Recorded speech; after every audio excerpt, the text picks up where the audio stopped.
പിതാവിൻ്റെയും പുത്രൻ്റെയും പരിശുദ്ധാത്മാവിൻ്റെയും നാമത്തിൽ ആമേൻ. ഈശോയിൽ സ്നേഹം നിറഞ്ഞ സഹോദരി സഹോദരന്മാരെ, നമ്മൾ ആഗമന കാലത്തിലേക്ക് പ്രവേശിക്കുകയാണല്ലോ. ഇന്ന് ആഗമന കാലം 1-ാം തീയതി. 25 ദിവസത്തെ നൊയമ്പിന് ശേഷം ഈശോയുടെ തിരുപ്പിറവിക്ക് വേണ്ടി ഒരുങ്ങുന്ന ദിവസങ്ങളാണ്. നമ്മൾ ഈ ദിവസങ്ങളിലൊക്കെ ചിന്തിക്കുകയും ധ്യാനിക്കുകയും ചെയ്യുന്നത് ദൈവത്തിൻ്റെ സ്നേഹത്തെക്കുറിച്ചാണ്. ഉൽപ്പത്തി പുസ്തകത്തിൻ്റെ ആരംഭം മുതൽ വെളിപാടിൻ്റെ പുസ്തകം വരെ നമ്മൾ വായിക്കുമ്പോൾ വിശുദ്ധ ഗ്രന്ഥം മുഴുവനും നിറഞ്ഞു നിൽക്കുന്നത് ദൈവത്തിൻ്റെ മനുഷ്യനോടുള്ള സ്നേഹവും, ആ സ്നേഹത്തിനു വേണ്ടി ഇറങ്ങിത്തിരിക്കുന്ന ദൈവം, ആ ദൈവത്തിൻ്റെ അനന്തമായ പദ്ധതി, ആ പദ്ധതിയിൽ മനുഷ്യൻ സൃഷ്ടിക്കപ്പെട്ടു. മനുഷ്യന് വീഴ്ച വന്നപ്പോൾ അവനെ ദൈവം ഉപേക്ഷിച്ചില്ല. ഒരു പുത്രനെ വാഗ്ദാനം ചെയ്ത് അവനെ അവിടുന്ന് വീണ്ടെടുക്കാനായിട്ട് തീരുമാനിക്കുകയാണ്. ഉൽപ്പത്തി പുസ്തകത്തിൻ്റെ ആരംഭത്തിൽ ദൈവം തൻ്റെ സ്വന്തം ഛായയിലും സാദൃശ്യത്തിലും മനുഷ്യനെ സൃഷ്ടിച്ചു എന്ന് നമ്മൾ കാണുന്നു. എന്ന് പറഞ്ഞാൽ ദൈവത്തിൻ്റെ അതേ ഛായയിലാണ് ഞാനും നിങ്ങളുമൊക്കെ സൃഷ്ടിക്കപ്പെട്ടിരിക്കുന്നത്. പ്രിയമുള്ളവരെ, വിശുദ്ധ ഗ്രന്ഥം മുഴുവൻ നമ്മളെടുത്ത് വായിക്കുമ്പോൾ കാണുന്ന ഇതൊരു കാര്യമാണ്: ദൈവത്തിൻ്റെ വലിയ സ്നേഹം, അവിടുത്തെ രക്ഷാകര പദ്ധതി. ഓരോ കാലഘട്ടങ്ങളിലും അവിടുന്ന് പ്രവാചകന്മാരിലൂടെ അത് വെളിപ്പെടുത്തി തന്നു. കാലത്തിൻ്റെ പൂർണ്ണതയിൽ തൻ്റെ പുത്രനായ യേശു ക്രിസ്തുവിലൂടെ ആ സ്നേഹം നമുക്ക് അവിടുന്ന് അനുഭവവേദ്യമാക്കി തന്നു. ആദ്യ മാതാപിതാക്കന്മാര് ദൈവകൽപ്പന ലംഘിച്ച് പാപത്തിൽ വീണ് തിന്മയുടെ ആധിപത്യത്തിലേക്ക് പോയപ്പോൾ ദൈവം ഒരു രക്ഷകനെ വാഗ്ദാനം ചെയ്തു. മനുഷ്യനെ ഉപേക്ഷിക്കുന്ന ദൈവമല്ല, രക്ഷിക്കാൻ ആഗ്രഹിക്കുന്ന ദൈവം, സ്നേഹം മാത്രം നൽകുന്ന ദൈവം. ഈ 25 നൊയമ്പ് ദിവസങ്ങളൊക്കെ നമ്മൾ യഥാർത്ഥത്തിൽ ദൈവത്തോടും സഹോദരങ്ങളോടുമുള്ള നമ്മുടെ ബന്ധത്തെ ഒന്ന് പരിശോധിക്കുകയാണ്. ദൈവത്തിൽ നിന്നും അകന്നാണ് നമ്മൾ ജീവിക്കുന്നതെങ്കിൽ ഒരു പടി കൂടി കർത്താവിനോട് ചേർന്നിരിക്കാൻ, അത് നമ്മുടെ വ്യക്തിബന്ധങ്ങളിലൂടെ, സഹോദര സ്നേഹത്തിലൂടെ, നമ്മുടെ പെരുമാറ്റത്തിലൂടെ, സംസാരത്തിലൂടെ, ചിന്തയിലൂടെ, പ്രവൃത്തിയിലൂടെ ഒക്കെ നമ്മൾ തിരിച്ചറിയണം ഞാൻ എവിടെ നിൽക്കുന്നു. യോഹന്നാന്റെ സുവിശേഷത്തിന്റെ 3-ാം അധ്യായം 16-ാം തിരുവചനത്തിൽ നമ്മൾ വായിക്കുന്നു: തന്നിൽ വിശ്വസിക്കുന്ന ഒരുവനും നശിച്ചു പോകാതെ രക്ഷ പ്രാപിക്കുന്നതിനു വേണ്ടി തൻ്റെ ഏകജാതനെ നൽകാൻ തക്കവിധം ദൈവം ഈ ലോകത്തെ അത്രമാത്രം സ്നേഹിച്ചു. പ്രിയമുള്ളവരെ, ദൈവത്തിൻ്റെ സ്നേഹത്തിൻ്റെ ആഴം നമ്മൾ അളക്കുന്ന, തിരിച്ചറിയുന്ന ഈ ദിനമാണ് ക്രിസ്മസ്.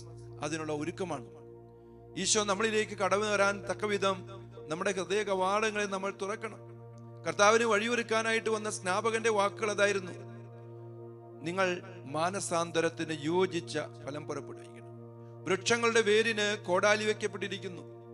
നല്ല ഫലം നൽകാത്ത വൃക്ഷങ്ങളെല്ലാം വെട്ടി തീയിലെറിയപ്പെടും. ഇതൊരു മാനസാന്തരത്തിന്റെ കാലം. ഇത് ഒരു ജീവിത നവീകരണത്തിന്റെ കാലം, കുറവുകളെ പരിഹരിക്കാനുള്ള ഒരു അവസരം. അതുകൊണ്ട് സ്നാപക യോഹന്നാൻ വീണ്ടും പറയുന്നുണ്ട്: നിങ്ങളിലെ കുന്നുകളെ നിങ്ങൾ നിരത്തുക, നിങ്ങളുടെ കുഴികളെ നിങ്ങൾ നികത്തുക. മനുഷ്യനിലെ അഹങ്കാരവും അതുപോലെ പാപത്തിന്റെ അവസ്ഥകളുമായ കുന്നുകളെയും കുഴികളെയും നികത്തുക. യേശു ക്രിസ്തു നമ്മളിലേക്ക് കടന്നു വരാൻ തക്ക രീതിയിൽ വിശാലമായ വീതി ഒരുക്കുക. പ്രിയമുള്ളവരെ, ഈ ദൈവസ്നേഹം തിരിച്ചറിയാനായിട്ട് നമ്മളെ ജീവിതത്തെ പരിശോധിക്കുക. ഈശോ ലോകത്തിലേക്ക് വന്നത് മനുഷ്യകുലത്തെ രക്ഷിക്കാൻ വേണ്ടിയിട്ടാണെന്ന് പറഞ്ഞ് അവസാനിപ്പിക്കാതെ എന്നെ രക്ഷിക്കാൻ വേണ്ടിയിട്ടാണ്.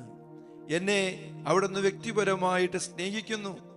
ഈശോ മനുഷ്യനായിട്ട് അവതരിച്ചത് എനിക്ക് നഷ്ടപ്പെട്ടു പോയ ദൈവിക ജീവൻ തിരിച്ചു നൽകാൻ വേണ്ടി, കുനിഞ്ഞുപോയ എൻ്റെ ശിരസ് ഉയർത്താൻ വേണ്ടി. എന്നിൽ അവിടുന്ന് പതിച്ച ദൈവിക ഛായ വികലമായി പോയിട്ടുണ്ടെങ്കിൽ അതിനെ വീണ്ടും പ്രകാശിപ്പിക്കാൻ യേശു ക്രിസ്തുവിന്റെ ഛായയിലേക്ക് എന്നെയും നിന്നെയും രൂപപ്പെടുത്താൻ വേണ്ടിയിട്ടാണ് പ്രിയമുള്ളവരെ കർത്താവ് ഈശോ ലോകത്തിലേക്ക് വന്നത്. അപ്പോൾ ആ ദൈവത്തിന്റെ സ്നേഹമാണ് ഈ തിരുവചനത്തിൽ നമ്മൾ വായിച്ചു കേട്ടത്. തൻ്റെ ഏകജാതനെ നൽകാൻ തക്കവിധം ദൈവം ഈ ലോകത്തെ അത്രമാത്രം സ്നേഹിച്ചു. ഈ സ്നേഹം നമുക്ക് അനുഭവിച്ചറിയാൻ പരിശ്രമിക്കാം. നമ്മുടെ ഹൃദയങ്ങളെ കർത്താവിന്റെ കരങ്ങളിൽ നമുക്ക് എടുത്തു വയ്ക്കാം. പ്രിയമുള്ളവരെ, പാറ പോലെ ഉറച്ചുപോയ ഹൃദയമാണ് നമുക്കുള്ളതെങ്കിൽ, ഇന്നത്തെ ലോകം എന്ന് പറയുന്നത് അന്ധകാരത്തിന്റെ ജീവിതമാണ്. നമ്മൾ കാണുന്നുണ്ട്, അന്ധകാരത്തിൽ കഴിഞ്ഞ, ഇരുളിൽ കഴിഞ്ഞിരുന്ന ജനം ഒരു വലിയ പ്രകാശം കണ്ടു. അന്ധകാരമാണ് ഇന്ന് നമ്മളെ ലോകത്ത് നയിക്കുന്നത്. ഇരുട്ടിന്റെ സന്തതികളായിട്ട് നമ്മൾ ജീവിക്കുകയാണ്. എല്ലാ മേഖലകളും ഇരുട്ട് വ്യാപിച്ചിരിക്കുകയാണ്.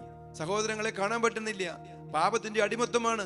നമ്മൾ ദൈവത്തെ കാണാൻ പറ്റാത്ത വിധം ആത്മീയ മേഖല മൂടപ്പെട്ട ഒരവസ്ഥ നമ്മുടെ ജീവിതത്തിൽ ഉണ്ടോ എന്ന് നമ്മൾ തിരിച്ചറിയണം. ആത്മശോധനയുടെ സമയം ഈ നോമ്പുകാലം, ഈ ചെറിയ നോയമ്പ്, 25 നോയമ്പ്, അഡ്വന്റ് നമ്മളോട് ആവശ്യപ്പെടുന്നതാണ്. ഒരു ഹൃദയ പരിശോധന, ഒരു ജീവിത നവീകരണം. യേശുക്രിസ്തുവിലേക്ക് നമ്മൾ രൂപപ്പെടണം. യേശുക്രിസ്തുവിലേക്ക് നമ്മൾ രൂപപ്പെടണം. നൽകപ്പെട്ട ദൈവിക ഛായ നമ്മൾക്ക് വികലമായി പോയിട്ടുണ്ടോ എന്ന് തിരിച്ചറിയാനായിട്ടുള്ളൊരു പരിശ്രമം. കർത്താവ് നമ്മുടെ ഹൃദയത്തിലേക്ക് കടന്നു വരാൻ, അവിടുന്ന് നമ്മുടെ ഹൃദയത്തിൽ വന്ന് പിറക്കാൻ തക്ക രീതിയിൽ നമ്മുടെ ഹൃദയങ്ങളിൽ നമുക്ക് സ്നേഹം കൊണ്ട് ഒരു മനോഹരമായ പുൽക്കൂട് തീർക്കാൻ നമുക്ക് പരിശ്രമിക്കാം. ഇന്ന് ക്രിസ്മസ് പലപ്പോഴും പുറമേയുള്ള കുറെ ആഘോഷങ്ങളിൽ ഒതുങ്ങി നിൽക്കുകയാണ്. ദേവാലയത്തിൽ വന്നു പോലും ആഘോഷങ്ങളാണ്. അതിനപ്പുറത്ത് എന്റെ ഹൃദയം മാംസളമായോ, എന്റെ വ്യക്തിബന്ധങ്ങളെ കൂടുതൽ ദൃഢമാക്കിയോ, ദൈവത്തോട് സഹോദരങ്ങളുള്ള ബന്ധം എനിക്ക് കൂടുതലായിട്ട് എന്താണ് ഊഷ്മളമാക്കാൻ സാധിച്ചോ എന്ന് നമുക്ക് പരിശോധിക്കാനുള്ള ദിനങ്ങളാണ് ഈ ചെറിയ നോയമ്പിന്റെ ദിനങ്ങൾ.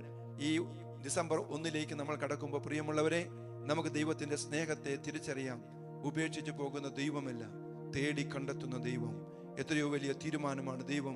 നമ്മൾ എഫേസ്യസ് ലേഖനത്തിന്റെ 1-ാം അധ്യായം അതിന്റെ 4-ാം തിരുവചനത്തില് നമ്മൾ ഇപ്രകാരം വായിക്കുന്നുണ്ട്.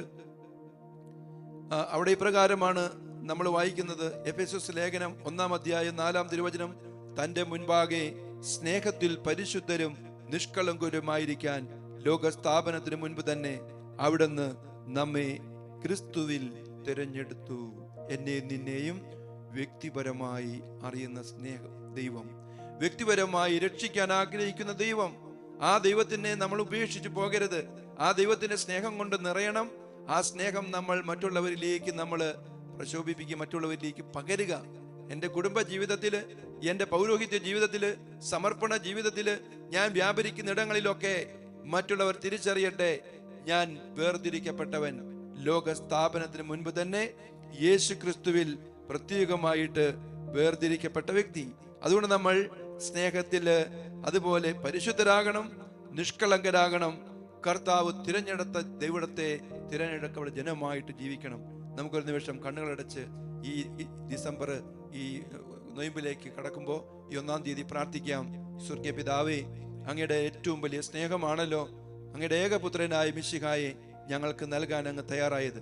രക്ഷകനെ ലോകത്തിൽ തന്നുകൊണ്ട് ഞങ്ങളുടെ കുനിഞ്ഞുപോയ ഞങ്ങളുടെ ശിരസിനെ ഉയർത്താൻ, ഞങ്ങളുടെ ഇരുട്ടിലായി പോയി ഞങ്ങളുടെ ആത്മാക്കളെ പ്രകാശിതമാക്കാൻ, നഷ്ടപ്പെട്ടു പോയി ജീവൻ തിരികെ നൽകാൻ, രക്ഷയുടെ അനുഭവത്തിലേക്ക് നയിക്കാൻ അങ്ങ് ഞങ്ങൾക്ക് അവസരം തന്നുവല്ലോ.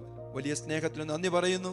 കർത്താവേ, ഞങ്ങളുടെ വ്യക്തിബന്ധങ്ങള് അങ്ങയോടുള്ള സ്നേഹത്തിന്റെ നിറവിൽ പരിശോധിക്കാൻ കർത്താവേ കൃപ നൽകണമേ. ഞങ്ങളുടെ ജീവിതത്തെ അങ്ങ് കൂടുതൽ കൃപയാക്കി മാറ്റാൻ, അനുഗ്രഹമാക്കി മാറ്റാൻ ഈ ദിനങ്ങളെ കർത്താവേ അങ്ങ് ഒരുക്കണമേ. ഇപ്പോഴും എപ്പോഴും എന്നേക്കും. ആമേൻ.